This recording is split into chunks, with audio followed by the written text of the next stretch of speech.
ये आप देख रहे हैं एनडीटीवी इंडिया को जूरी अवार्ड मिला है Well, that's a को। big team, so the rest of us need to clap for them.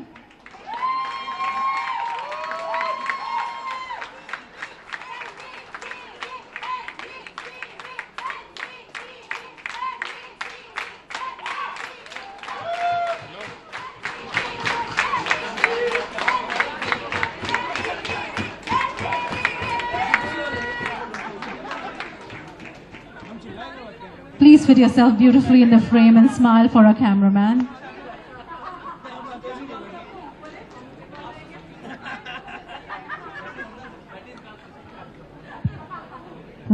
Yes, we have to hear from someone.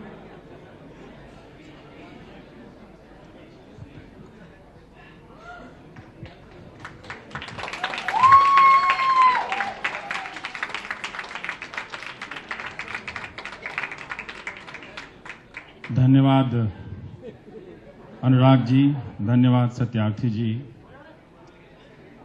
मुझे नज़र मिलाकर बात करने की आदत है, मगर उस तरफ अंधेरा है। इनाम तो सबको मिला है, क्योंकि जज साहिबान के सामने वही भेजा गया जो सबसे अच्छा था, वो नहीं भेजा गया जो सबसे अच्छा नहीं था। बहुत इनाम मिले हैं, मगर जब भी अभी भी किसी पुरस्कार को छूता हूं तो हाथ कांप जाता है। एक बार अंतरात्मा पूछती है कि सचमुच इसके हकदार हो।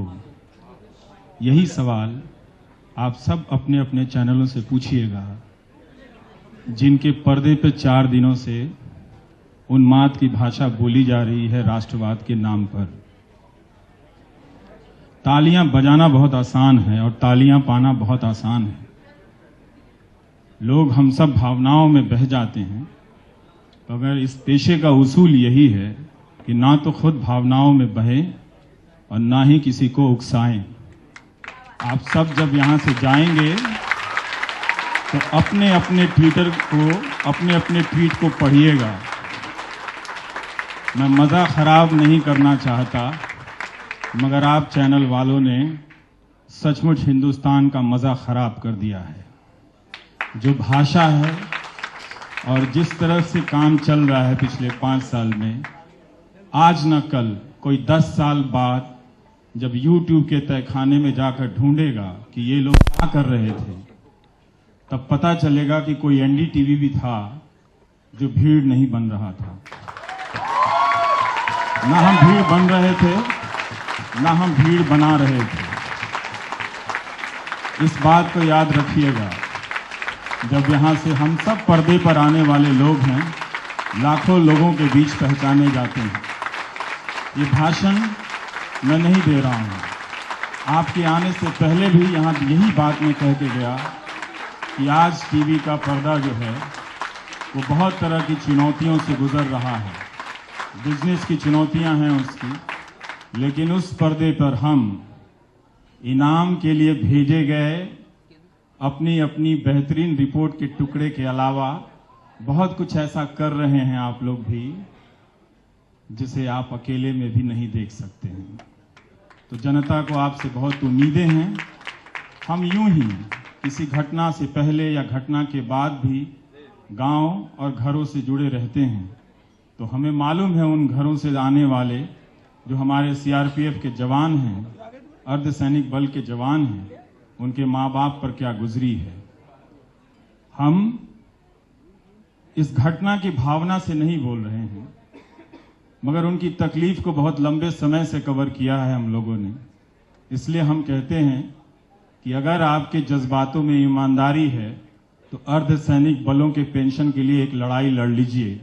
वो रिक्शा वाले, ठेले वाले, टेम्पो वाले, किसान मजदूरों के घर से आते हैं, वो आ रहे हैं 3 मार्च को, और अपनी अपनी राष्ट्रभक्ति का इम्तहान उनके साथ खड़े होकर दे दीजिए और जाकर ट्वीट कीजिएगा कि प्रधानमंत्री जी, हम भाषण बाद में सुन लेंगे, पहले इनको पेंशन दे दीजिए और ये जो सुविधाएं मांग रहे हैं वो दे दीजिए, ताकि हम इनसे आंख मिला सकें कि तुम्हारे अच्छे दिनों में भी हमने तुम्हारी लड़ाई लड़ी थी, तुम्हारी जिंदगी के लिए भी और जिंदगी के बाद भी।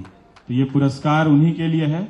बहुत शुक्रिया एनडीटीवी और एनडीटीवी की टीम, सुपर्णा, सोनिया, सुनील, बाबा, उमा, सौरभ बहुत नौजवान रिपोर्टर है, लेकिन उसे जिस स्टोरी के लिए आप लोगों ने पुरस्कार के लायक चुना है, उस स्टोरी ने उस धारा को बदल दी जो उन्माद जिसके जरिए पैदा करने की कोशिश की जा रही थी, और जिस उन्माद ने एक बेहतरीन ऑफिसर सुबोध कुमार सिंह की जान ली।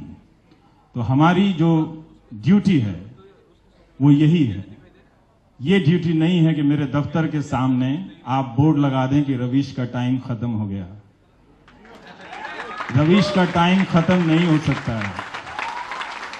आपको हजारों इनाम मिल जाएंगे, आपकी टीआरपी 100वें माले पे चढ़ जाएगी, तब भी कोई रवीश की जरूरत रहेगी। पत्रकारिता में आम आदमी कोई रवीश जैसा ही ढूंढेगा।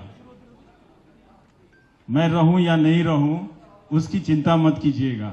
तो हमारी सुपर्णा जी ने कहा कि क्या करना चाहिए, मैंने कहा हंसना चाहिए। आप तो हंस रही हैं, तो मैंने कहा बिल्कुल हंसना चाहिए। लेकिन अगर उनकी मीडिया प्लानर टीम ने मुझसे पूछा होता कि हम आपके टाइम के खत्म होने के ऐलान पर लाखों रुपए खर्च कर रहे हैं, आपका क्या कहना है, तो मैं यही कहता कि वो पैसा अपने गरीब पत्रकारों में बांट दीजिए, मैं प्राइम टाइम से इस्तीफा दे देता हूं और अपने घर चला जाऊंगा। तो यही है कि हम आपस में इतने जहर ना बोएं और ना अपनी आदत से जनता के बीच, दर्शकों के बीच सनक की हवा को तेज करें। ये हमारी जिम्मेदारी है। हम ये 5 साल का दौर पूरा कर गए। आप जूरी का बहुत बहुत शुक्रिया। हम आपके उस ईमान और ज़मीर का कद्र करते हैं कि आपने हमें चुनते वक्त ये सोचा तो होगा कि बहुत बुझाने की कोशिश की गई, मगर ये दिया जगमगाता रहा। बहुत बहुत शुक्रिया।